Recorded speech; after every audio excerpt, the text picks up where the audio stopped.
It's always great to see Spencer. Um, it's kind of funny because Nicholas, who plays Spencer, um, recently did an interview and he said that the flowers that he brought to Laura, he actually picked those up because he hasn't seen Jenny Francis in a long time. So he wanted to give her some flowers. So him bringing flowers to the door wasn't even in the script. So that was kind of ad libbed, which I think it makes it all the more better. Um, Spencer definitely got taller in the year that we've seen him because it's been a year. Uh, he's still a little smartass, but I think he's definitely matured a bit more in the year. It was so funny because Ryan had no fucking clue who the kid was. He did not know who Spencer was. Like, as soon as he walked through the door and seen Spencer, he was like, "Who do we have here?" He didn't even know who the hell that was. I said, "Ryan, you slipping. You slipping the fuck up, Ryan. You should have did your homework, son." Um, so Spencer decided to take off for a while, which leaves Laura and Ryan to have some romantic time. Because he ran out of excuses, basically. He's no longer sick. He does not have a patient right now. So there's no excuse for him and Laura not to have romantic time. But he comes up with another excuse. So Laura has a whole, she got the whole apartment set up for romance. Got the wine and stuff like that. Um, Kevin, soon as she went to go kiss Ryan, he came up with an excuse talking about, oh, he doesn't want, Spencer to come home and catch them and stuff like that. He talking about, can we do this another time? I'm like, bruh, you can only put your wife off so many times. And then he's sitting there talking about, well, Laura noticed that he got a manicure.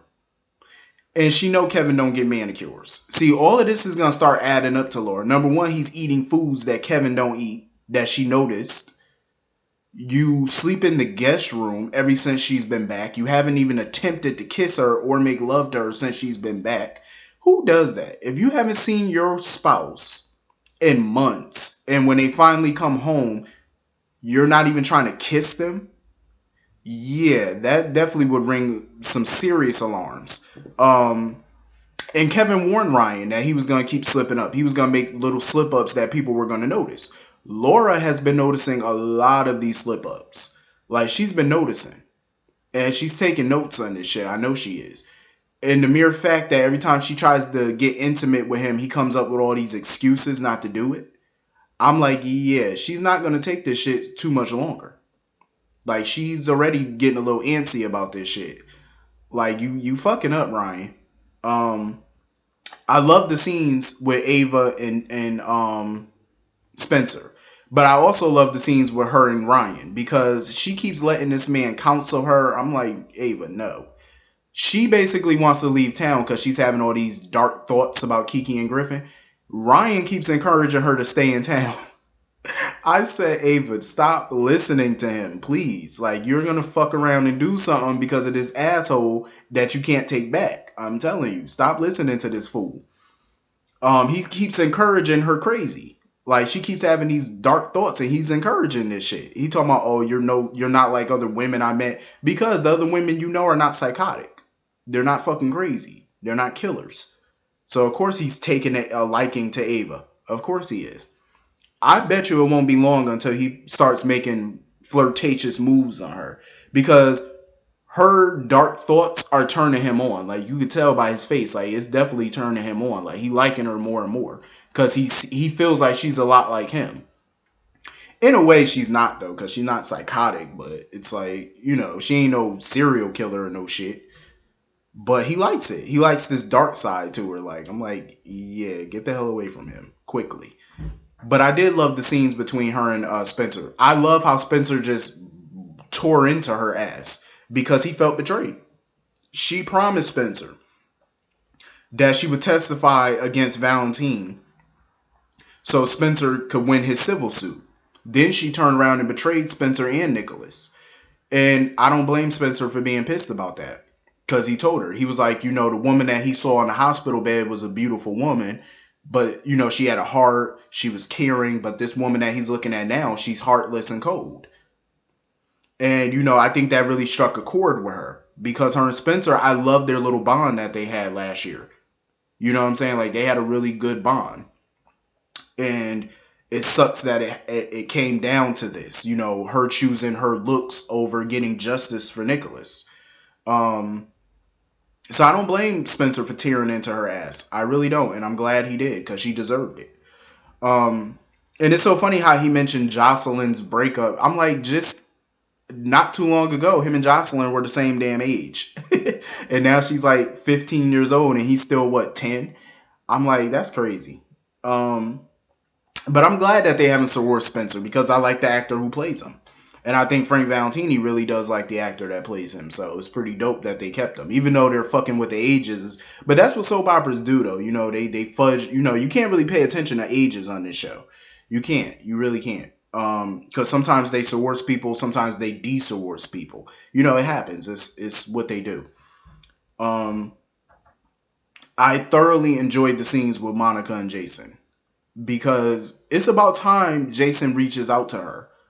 He keeps saying she's this good mother and all of this, and it's like if she's such a great mom to you, why are you keeping her at arm's length all the time? I get it because of the whole mob shit, but it's like she invites him all the time to Quartermain celebrations, and he always ditches them in favor of hanging out with Sonny and Carly all the time, and that irritates me because it's like you need to hang out with the Quartermains more. You are a Quartermain. You're not a Corinthos. I get it. He views Sonny and Carly as family, but you do have a family. And it sucks that he shuns the Quartermains all the time. Yeah, they can be argumentative and controlling sometimes, but Alan and all of them are gone now. Monica doesn't try to control Jason's life. You know what I mean? Spend more time with that family. Because you see, look at Oscar. The boy has cancer. He's dying. Like, he's your newly found nephew. You know what I'm saying? I love how Monica told Jason, spend more time with him, get to know him. You know what I'm saying? Like he's your family. You should get to know him before it's too late. Spend more time with the Qs. But I do agree with Monica though. Alan, Edward, Lila, they wouldn't want them mourning their loss and stuff like that, sitting around all dark and gloomy. I agree with her. They wouldn't. You know what I mean? Like they want them to live their life, while you still can. Because life is short, live that shit. Um, but I've always felt bad for Monica because even Drew was talking to Sam about that Monica has lost so many people in her life. And I'm like, it's so true. She lost her daughter, she lost her son, her husband, her father in law, her mother in law, her sister in law just left town last year. She's losing people in her life. You know what I mean? And it's unbearable. It's just totally unbearable. It's like, damn, like, and I agree with Jason. Monica's still here. She's been through the ringer, and that woman is still here. That is applaudable. That's commendable.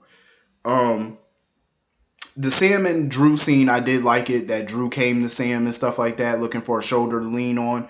And she was encouraging, letting them know just be there, just continue to be there for Oscar. That's all you can do, you know, be there, try to reach out to him, talk to him, you know what I'm saying? Like, just keep trying. I know it seems like Oscar's giving up on life right now, but you have to keep trying to reach him. You know what I'm saying? You can't just stop. You know what I'm saying? You have to keep trying. Um, Kiki and Griffin, I don't really care. It's like watching paint dry. I really could care less about that relationship. Maxie and Lulu potentially fighting over Peter August. I'm not looking forward to that, honestly. I felt like Maxie was overreacting because she seen the two of them at the park together and stuff. I'm like, first of all, they do work for the Invader. You know what I'm saying? So they're probably there covering the film festival. It makes sense. And like Lulu told her, we got work tickets. You know what I'm saying? Like Maxie making it, Nina sitting there talking about, oh, Lulu's definitely into Peter, but Peter doesn't look at her like that. How you know Lulu's into Peter romantically? How you know that? Because I didn't see nothing romantic about the way she was looking at him. I think she just enjoys his company.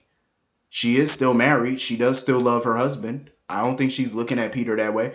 Not to say it ain't gonna happen because more than likely it will, but for right now, I think she just like hanging out with him because she's seeing a different side to him that she didn't see before. You know what I'm saying? So it makes you change your opinion to people. Maxie sitting there acting like a bitch on wheels because it's obvious that she's feeling Peter. Um, God only knows why. But I'm like, I'm just not looking forward to that shit. I'm really a love triangle between them. It's like, no. Mm-mm. I really don't want to see that. It's like, it's nothing that's interesting. You know what I'm saying? Like, it's really not. But anyway, that was pretty much the episode. See y'all later. Have a great day. Peace.